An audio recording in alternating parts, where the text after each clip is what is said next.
This notorious drug lord, Alpo Martinez, shot and killed on the streets of Harlem. He was a larger-than-life figure who seemed to defy death.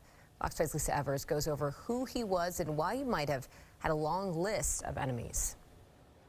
He was one of the city's most notorious drug dealers, famous since the 1980s for his murderous ways and mountains of cash and drugs, immortalized in dozens of rap songs and the movie Paid in Full.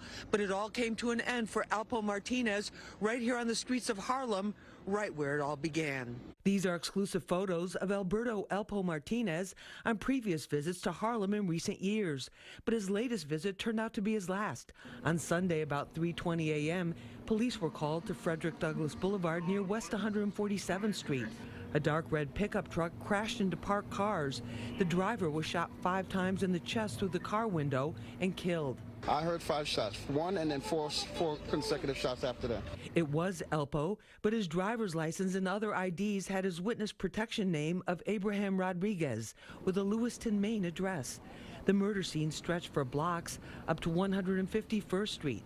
Alpo had been given a new identity when he was released from a Colorado Supermax prison in 2015 after serving more than 20 years for 14 murders. But instead of lying low, he couldn't seem to stay away from New York. He's been seen riding around Harlem most of the time. You know, he's been seen down in Harlem a lot. In addition to the murder convictions, Alpo was widely believed to have turned on many of his former associates in order to shave years off what could have been a life sentence. There is no shortage of people who may have wanted payback. Other than him being who he is, there seems to be a thing with guns going on that everyone's, you know, it's getting out of hand with the guns. Everyone seems to have a gun right now. Sources tell me that Alpo may have been shot while sitting in his car further down the block and then tried to drive away to escape. Investigators will be looking at forensic evidence as well as surveillance video to get a clearer picture of what really happened. In Harlem, I'm Lisa Evers, Fox 5 News.